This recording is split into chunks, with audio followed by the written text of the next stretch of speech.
Introduce Bryce Banning. He hasn't really spoken the last couple of times, but he's been working hard and putting together a lot of information. Bryce joined the NTSB in 2012 as a senior aircraft investigator. He's been the investigator in charge on hundreds of aircraft investigations. He's an airline transport pilot with commercial privileges for single-engine land and sea, certified flight instructor, multi-engine instructor, and instrument instructor. He's also a certified airframe and power plant mechanic. Bryce has accumulated over 8,000 hours of flight time in all types of aircraft, ranging from Pipers to Navajos, King Airs, and Lear. He's served in multiple management positions for multiple airlines, and he has been leading this team since the inception. He's going to brief you on some details that we have, and then we'll come back with some additional details.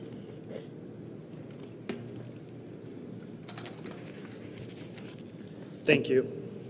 The flight data recordings of aircraft were recovered on Thursday in the late afternoon by the FBI dive team. The CVR and the FDR were provided to engineers at the NTSB Vehicle Recorders Division immediately after recovery. Both the FDR and the CVR were a L3 Harris Communications FA 2100 type. Both recorders are solid-state memory digital recorders. Both the CVR and the FDR were downloaded successfully. The FDR contains about 400 parameters and is currently being analyzed by a FDR working group consisting of the NTSB, FAA, and PSA. The CVR contained about 2 hours and 4 minutes of good quality audio.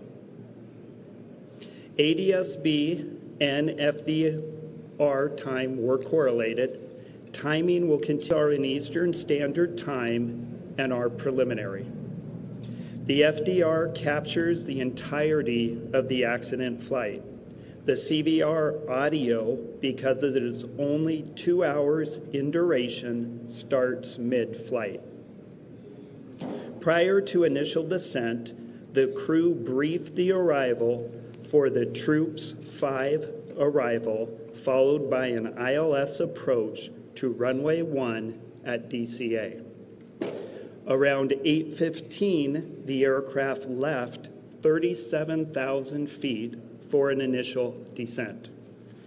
At 8:39:10, Potomac approach cleared the crew for the Mount Vernon visual runway 1 approach.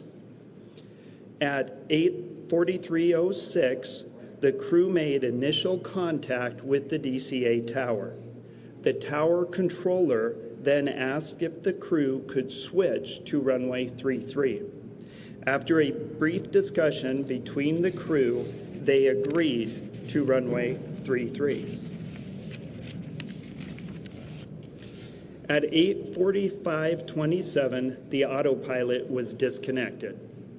At 8:46:01, a radio transmission from the tower was audible, informing Pat 25 that traffic just south of the Wilson Bridge was a CRJ at 1,200 feet circling to runway 33.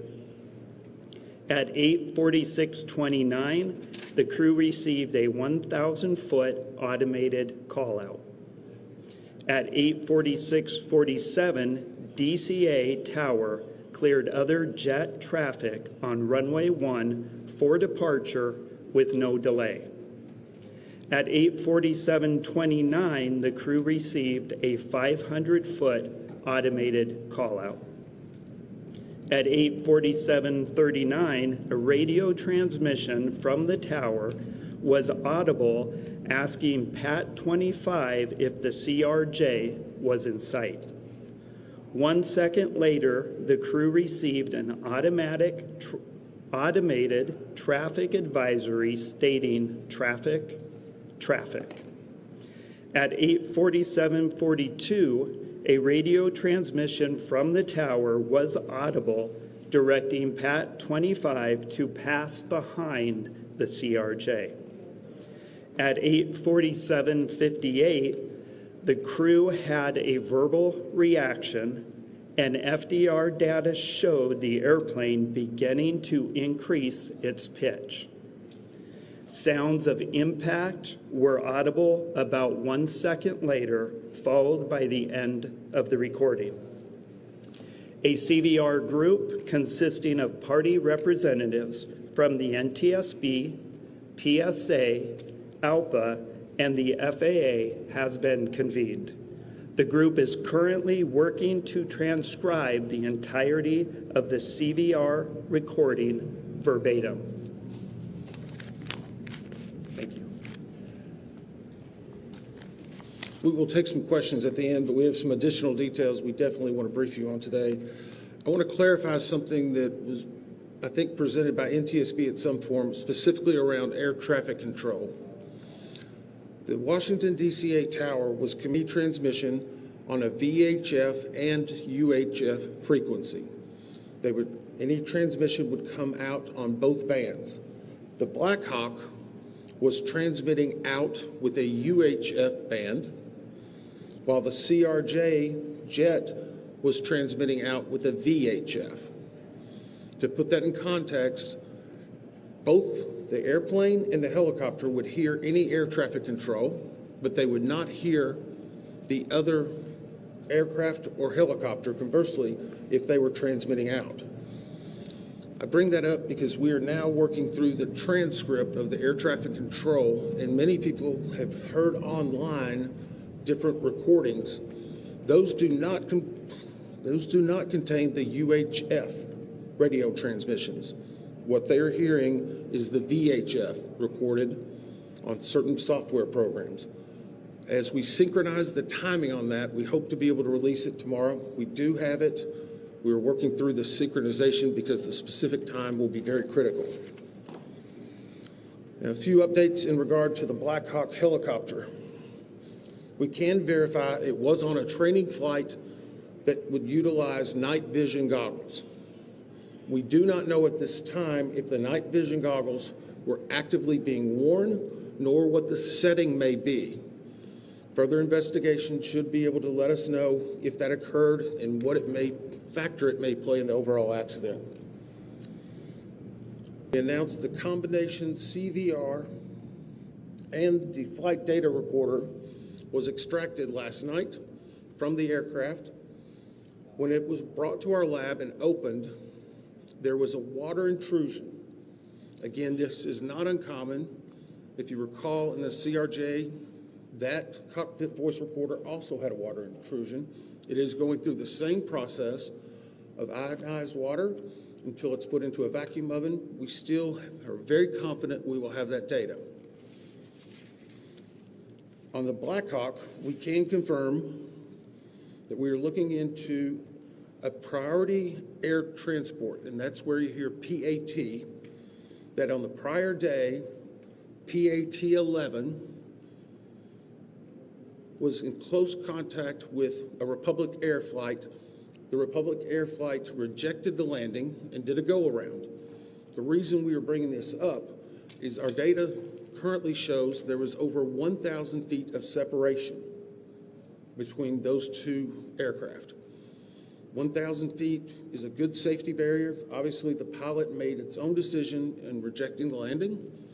We just wanted to bring that fact out. It will be considered in the overall evaluation of this accident. So now let's go on to controllers.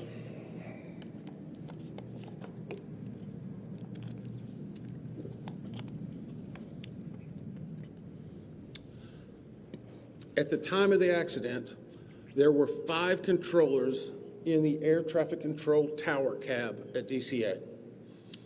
One was a local controller, which was handling not only helicopter, but fixed-wing aircraft. The local controller also would be handling arrivals and departures, close-in airspace, and the use of the runway. There was a ground controller, which was handling all aircraft and vehicles, not on the runway. In addition, there was a local assist controller. This person is responsible for assisting the local controller in any type of actions that are needing, reviewing data, scanning the field, a multitude of different things. You will not hear the assistant controller on any of the ATC tapes, but we can confirm that person was in the cab. In addition, there's an operations supervisor who has direct oversight over the tower. This is someone who manages everyone that's involved in the operation, along with an operational supervisor in training. That leads us to confirm there were 5 people in the tower at the time of the accident. At this time, we have interviewed the local controller, the ground controller, and the local assist controller. We anticipate having the interviews with the operations supervisor and the supervisor in training conducted the controller's worst nightmare. It hits everyone that works in that cab and knows them very hard. These interviews take a long time, not because there's that much talking, but there's several breaks that occur for emotions, just to be able to compose themselves to talk about what happened. We want to be thorough. If we need to go back for additional information, we absolutely will. We're getting full cooperation and access to those individuals we need. And we hope, again, to have them completed no later than Monday. Now we're going to talk a little bit about altitude. And I'm going to preface this, and we're going to try to work through your questions. But I want to be very clear. Our team has had some internal debate on releasing one part of this. And whenever I explain it, I hope you will understand why. When we received the recorders from the CRJ, we were able to define an altitude of where it was very close to the time of impact. That is a data point we feel very comfortable with. We also have an initial set of information in regard to what was being seen on the cab in the control tower. We have not finalized that and need to get more granularity to it, and we currently don't have the readout from the Blackhawk. I put all that into context for you in that whenever I give you some altitude information, one part of the 3 pieces we have defined. Another part we feel fairly confident but need to get more information, and a third we don't even have. Currently, the CRJ, based upon the data recorder, at the time of impact was at 325 feet, plus or minus 25 feet. This is from the belly of the CRJ. The CRJ itself is 20 feet and 8 inches from the wheel to the top of the tail. So from the belly, the CRJ at time of impact was 325, less or minus 25 degrees. And for those who follow this closely, that is a corrected altitude. It is based on the NTSB data and the flight data recorder. Our preliminary review of what the tower cab was showing on the data screen that would have been in front of the controllers was 200 feet near the time of the accident. Again, this data is preliminary. Tomorrow, we feel very comfortable that we'll be getting the additional data sources that will confirm precisely what it would have been on the screen at the time.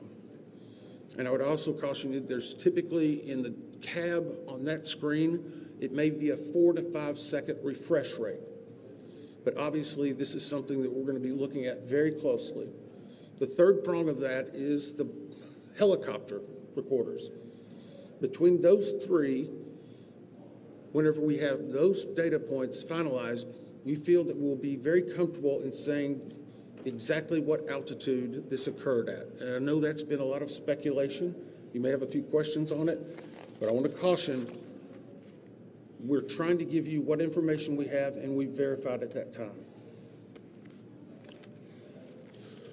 With that, we'll take some questions. Just one second. Ma'am? Claudia from the AP. And the recorder recorded the altitude of the CRJ. Was it trying to pull up before the collision? Was that what you were saying? The question was the altitude that was read from the ADSB and the voice recorder was trying to pull up. I can tell you at one point very close to the impact, there was a slight change in pitch, an increase in pitch. That is something that we will get you more detail on, but it was an indication of an increase in pitch. Thank you, Todd Grady, Triple with Fox. What was seeing on the screen in front of them and what the height, the altitude of the plane, there was 100 feet difference. So the question is, was there 100 feet difference between what we found the plane to be operating at and the air traffic control tower? I'm saying the initial data we have on the control tower cab says 200 feet would have been visualized. This is a fairly good estimate, but it needs to be finalized. Or I shouldn't say estimate. It's a fairly good initial read. It needs to be finalized. And again, the CRJ was operating at 325 feet plus or minus 25. And how common is it that the two aircraft would be operating on different frequencies with the same control tower? The question is how common would it be that the two aircraft would be operating on separate frequencies? It is completely common. Military operates on one frequency, civilian on another. We're just trying to clarify that because you're only reading something or hearing some things online, so we're trying to get out and dispel some myths. Yes, sir. Mr. Inman, Dave Laval with DC News Now. At this point, you've given us the CRJ, but can you speculate on the altitude of the PAT at this point? We cannot the question is, can we give any information on the altitude of the PAT? We cannot at this point. Obviously, an impact occurred, and I would say when an impact occurs, that is typically where the altitude of both aircraft were at the moment. But again, whenever we have the data from the recorder, we will be able to give you more specific. And just to follow up, if I may, sir, there have been reports, can you comment on reports that PAT may have flown above its max limit for that airspace? So the question was, can I comment on reports that max limits? No, because I haven't heard that. And I don't try to look at the media that much. So by not saying that, I'm not denying, but I just haven't heard it. We haven't discussed it. I'll ask the investigator in charge. Do you have any information on that? Yeah, I can provide just a little bit of context. The PAT 25 was within the lateral boundaries of a helicopter route. The ceiling of that route was 200 feet. As Member Inman said, we have not got the data out of the FDR for the Black Hawk at this time, but that's what we know. Okay, we're going to go down here. David Kaplan with Fox 5 here in D.C. You mentioned as you walked through the timeline that there was a broadcast over the cockpit of traffic. Can you talk about what indications, if any, you have that the plane's anti-collision system was working? It's my understanding that that broadcast goes out if the system has been activated. Can you comment on what you've learned about the anti-collision system? The question is about the traffic that was heard on the cockpit voice recorder. I can say this, we're defining what is inside of each system and what they were outputting. Because of the unique nature of military aircraft, we need additional specialization, which we have. But for right now, we're trying to present you with what we've heard, so we need further information to be able to find why it was indicating traffic. Yes? The night goggles, how will you determine if they were wearing the night goggles or not? The question was, how will we determine if they were wearing the night vision goggles or not? Part of that will be based, and we already know during the extraction of the bodies, how they were presented and what was around them. I can say that impact was very significant. And so it will take additional analysis of their helmets, the attached areas. We're looking to find if the night vision goggle bags, whenever we extract the aircraft, are they empty? Are they found in the debris field? There's a lot of different variables we need to find out before we determine that. Yes? Chase Williams from Fox Business. I know that it was 4 minutes before impact that there was a runway switch. They switched to 33. How routine is that, and is that enough lead time for pilots and other traffic in the area to be aware of, a change in the patterns? Okay, so the question was in regard to, and the term you used was runway switch. And we briefed this yesterday. The CRJ was on approach to runway 33. They'd been brought in that way. As they were coming in, they were asked by the air traffic control, could they accept, or sorry, let me reverse that. They were coming in on runway 1. As they were on approach, the air traffic controller said, can you accept runway 33? That is not an uncommon occurrence at DCA. It creates an arcing of the flight path, so it's very normal. Pilots were able to discuss it. They accepted it. They appear to be on a proper, at least, lineup at that time. So right now, we'll evaluate it with all the other facts and data, but it is what it is at this point, I guess. Yes, sir. Yeah, Dominique Moody with NBC Washington. I just have a question about the staffing in the air tower. Can you tell me if that's common for it to have that level of staffing, or is it traditionally more people inside of the cabin? The question was the staffing at the time of the actual accident with the 5 individuals. I have not gotten an update from the air traffic control people. I know the primary thing we wanted to get was exactly that, and there's been discussions because, again, typical can change based on the day of the week, the time, the weather. So we will not categorize anything as typical right now until we can present it in a better fashion. Yes, sir. Eric Gilchrist with NBC News. If I heard you correctly, you said that the tower was able to see the airplane at 200 feet. The tower instruments read it at 200 feet. Did it not read where the helicopter was at the same time? The question was, it was reading the airplane. Could it not read the helicopter? It could read the helicopter. And the reason why I'm saying it could, and this is again getting into more specific information, the definition that's needed, wait that further, will be downloaded tomorrow. Do you want to answer a little bit on how those control towers, or I'm happy to continue. Okay. Those monitors obviously assimilate different pieces of information. So our initial read was showing that. We're giving you the 200 feet as indicative of the CRJ. I don't want to speculate specifically on the Black Hawk. Sorry, it's reversed, right? I can give maybe a Come on. context if you'd like. So, as previously stated, we know that the FDR and data provided indicated that the CRJ was at 325 feet, plus or minus 25 feet. We also, initial preliminary data right now indicates that on the tower's radar scope that was available to the controller, initial data indicates that he may have seen 200 feet. That needs to be verified. Our ATC group is working it. We will have more data available, but the data that I'm talking about, the 200-foot data that would have been available on that radar scope, that was the Black Hawk. The 325-foot that we've given you is ADSB data, FDR data, other data combined to get a accurate altitude of the CRJ, 325 plus or minus 25.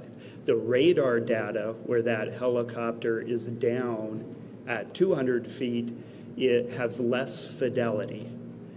So our team is looking into that, but I think it's important to note that this is a complex investigation.